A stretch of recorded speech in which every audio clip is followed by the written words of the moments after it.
All right, what is up, guys? So I'm going to go off on a tangent here and just tell you what I think we're experiencing right now is what I'm going to call buyer's revenge. Okay.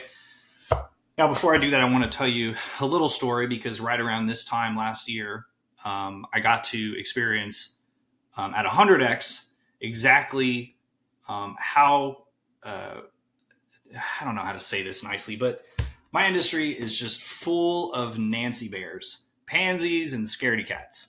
I pulled a little stunt last year. I posted my own home for sale at an egregious amount, sort of to make a statement.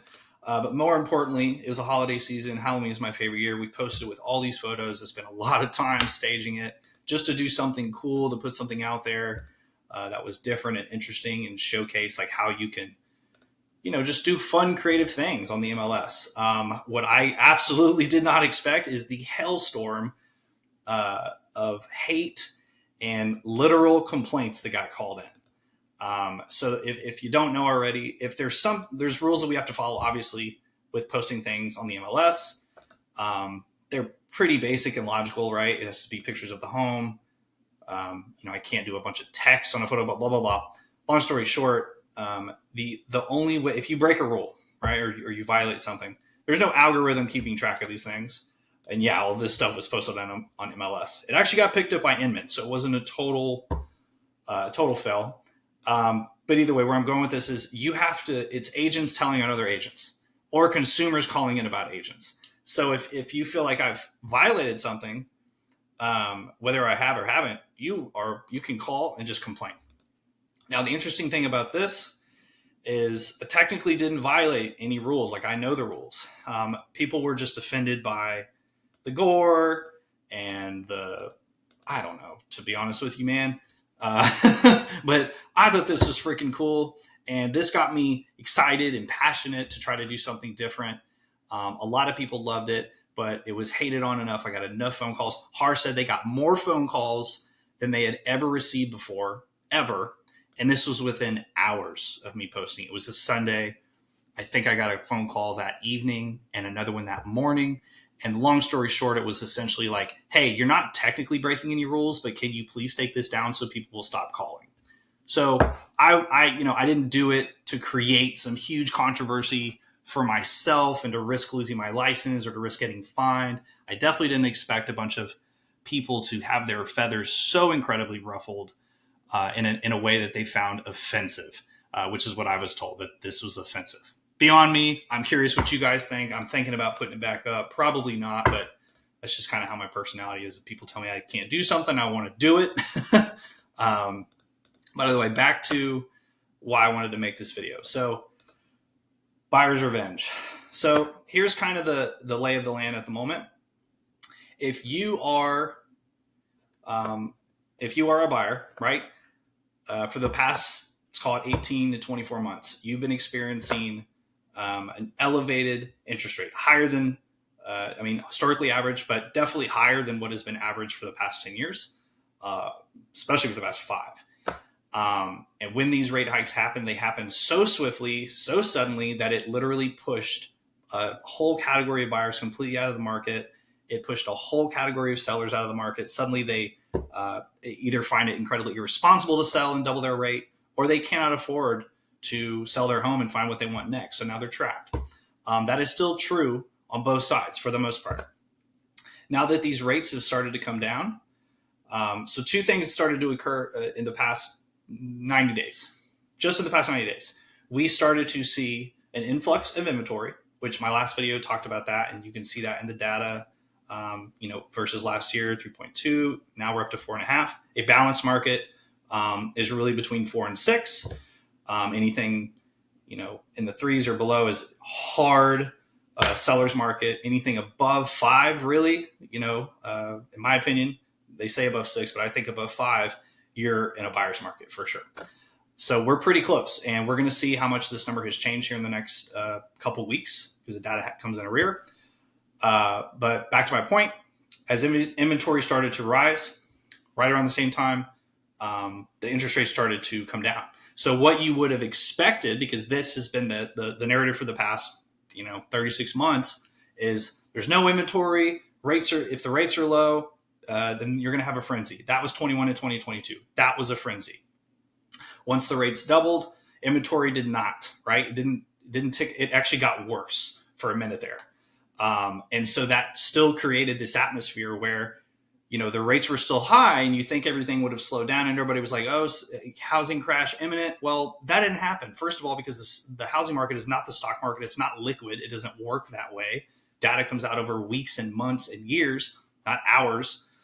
But second of all, that didn't fix the inventory problem. And that's not a problem that you can just snap your fingers and fix.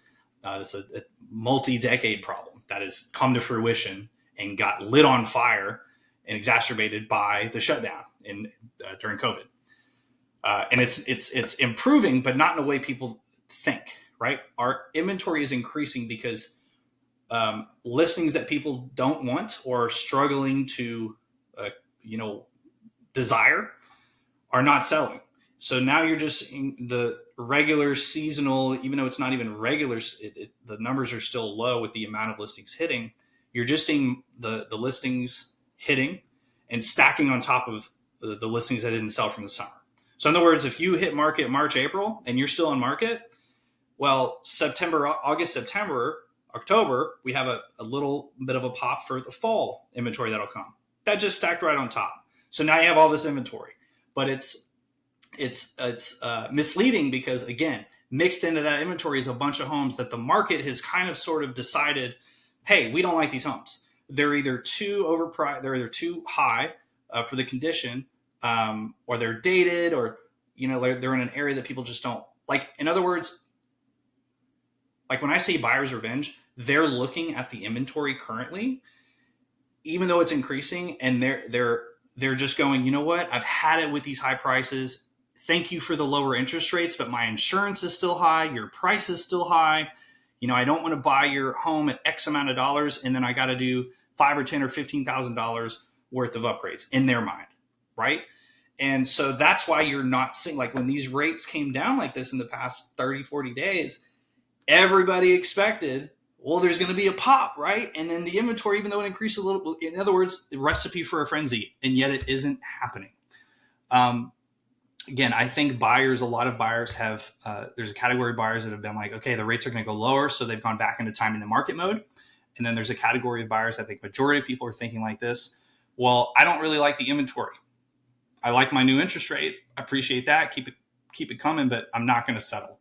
And I think that's just that hard mentality is more true for people that have looked all the way through this, the high sevens, the eights, when interest rates really peaked, because they dealt with it. They were looking, they were trying to make good decisions. They didn't buy because they felt like this would be irresponsible. Like it never locked in, but they got fatigued, right? Because they still see the prices are high. They still see the really cool, special, unique homes that do hit, that are on fire, flying off the shelf. So they're still feeling that pressure. So that's what I think. I think you're getting buyers who are ready to go and want to make a move, but have been watching the headlines, watching the market, watching the narrative, getting told over and over and over, well, if the rates come down, the inventory is too low and you're going to have to fight for the home. Well, I think a lot of them are seeing that that's not necessarily true, and that the inventory that is out there, they're not really super pumped about. And so they're taking their time. And I think if you're a home on market right now and you've been on market for more than 45 days and you have no contract, it may take you a couple more months or some significant price reductions, or a look in the mirror of like the condition of your property. Does it make sense that it's priced what it's priced at? Because things are getting repriced. Inventory is having an impact on that. Rates are having an impact on that.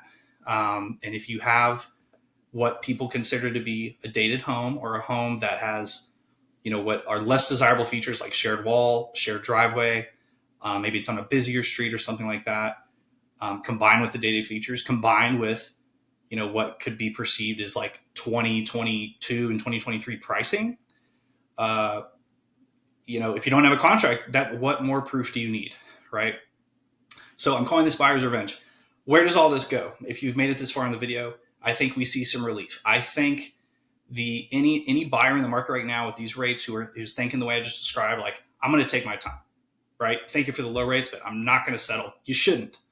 But I think that if the rates continue to tick down, if we enter 2025 with fluctuating between 5.5 and 6, you will see an increase in inventory. And of decent homes, like I think a lot of these homes that have been sitting will likely flush out by the beginning of the year, if not sooner. But you'll see an influx of homes, but you're going to see an influx of buyers that probably maybe don't have that fatigue that you have, Mr. and Mrs. Buyer, that haven't been looking for multi-years of these higher interest rate environments. They have just decided to look this summer. They made the decision this summer and this fall that, hey, next year we're going to get into a house, which means when they go to get an interest rate, they're going to have a nice 5.5 or 5.9 or maybe a 6.1. And by then you'll see the prices have cooled down, but then leveled off.